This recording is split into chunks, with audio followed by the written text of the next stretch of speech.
अस्सलाम वालेकुम my YouTube family, कैसे हैं आप सब। और उम्मीद करती हूँ सब ठीक होंगे। और तो आज हम बना रहे हैं चिकन कोफ्ते, और जिसके लिए हमें ये सारी चीज़ें चाहिए।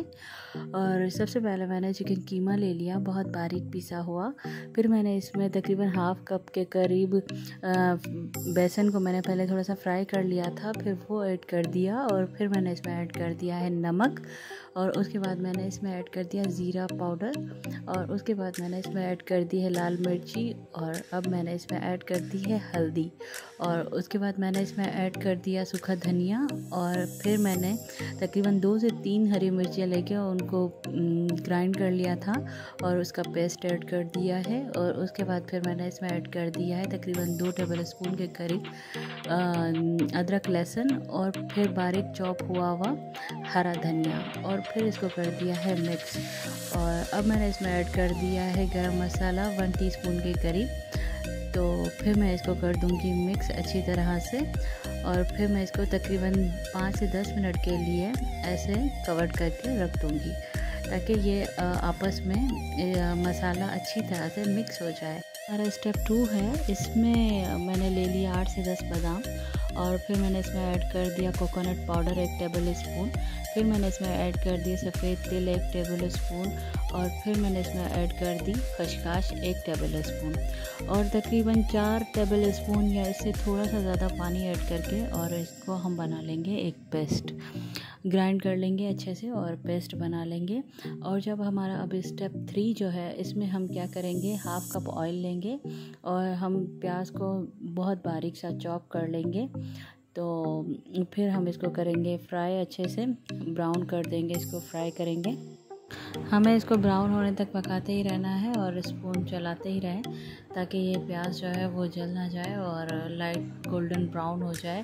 फिर मैंने इसमें ऐड कर दिया है लहसुन अदरक, और उसके बाद फिर से मैंने इसको कर दिया है मिक्स। और इसमें जो बबल्स हो रहे हैं वो शायद प्याज न्यू था, इस वजह से इसमें बबल्स हो रहे हैं। और फिर इसमें मैं ऐड कर दूँगी टोमेटो पेस्ट, जो मैं अब इस टोमेटो पेस्ट को अच्छे से पका लें। और फिर अब मैं इसमें ऐड कर दूंगी लाल मिर्ची 1 टेबल स्पून, और उसके बाद मैं इसमें ऐड कर दूंगी सूखा धनिया 1 टेबल स्पून के करीब, हल्दी 1 टीस्पून, और फिर मैं इसमें ऐड कर दूंगी ज़ीरा 1 टीस्पून, और फिर मैं इसमें ऐड कर दूंगी गरम मसाला पाउडर 1 टीस्पून।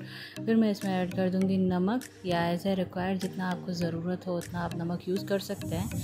तो उसके बाद फिर मैंने इसको कर लिया है फ्राई, और फिर मैंने तकरीबन योगर्ट ले ली, दही, और उसको अच्छे से फेंट लिया, और फिर मैंने वो मिक्स कर दिया इसमें, और एक अच्छा सा कोरमा बना लिया।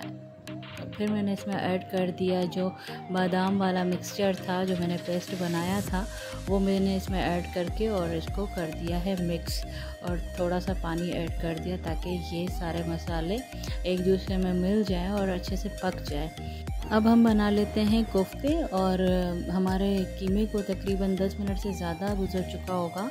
तो फिर मैंने ऑयल लिया और अपने हाथों पे लगा के हाथों को ग्रीसी कर लिया, ताकि ये जो कीमा है ये मेरे हाथों पे चिपके ना और इजीली कोफ्ते बन जाए। तो मैंने इस साइज़ के कोफ्ते बनाए, अगर आप चाहें तो छोटे या बड़े इससे बना सकते हैं। और इनको कर लेंगे डीप फ्राई, और 1 बाय 1 मैंने इनको पैन में डीप फ्राई करने के लिए छोड़ दिया है, ताकि ये गोल्डन से फ्राई हो जाए, जले ना। क्योंकि डार्क ब्राउन कोफ्ते फिर अगर सालन में जाएं या करी में जाएं तो वो मतलब बिल्कुल काले से लगते हैं। तो आप इनको गोल्डन सा ब्राउन कर लें। और फिर मैंने इन सारे कोफ्तों को कर लिया था फ्राई, और अब मैंने इनको मिक्स कर लिया है करी में।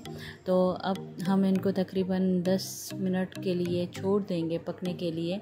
और अगर आपको रिक्वायर्ड हो यहाँ पे पानी, तो आप ऐड कर सकते हैं और इनको पकने के लिए छोड़ सकते हैं। अब ये पक चुके हैं, मैंने इसमें हरी मिर्ची ऐड कर ली है, और फिर मैंने 5 मिनट के लिए इनको दम पे रखा, और अब ये पक के तैयार हो गए हैं। तो मैं इनको कर लूँगी डिश आउट, और आप देख सकते हैं कि कितनी ज़बरदस्त करी बनी है इसकी, और कोफ्ते भी बहुत ज़बरदस्त बने हैं। अपना बहुत सारा ख्याल रखिएगा। अल्लाह हाफ़िज़।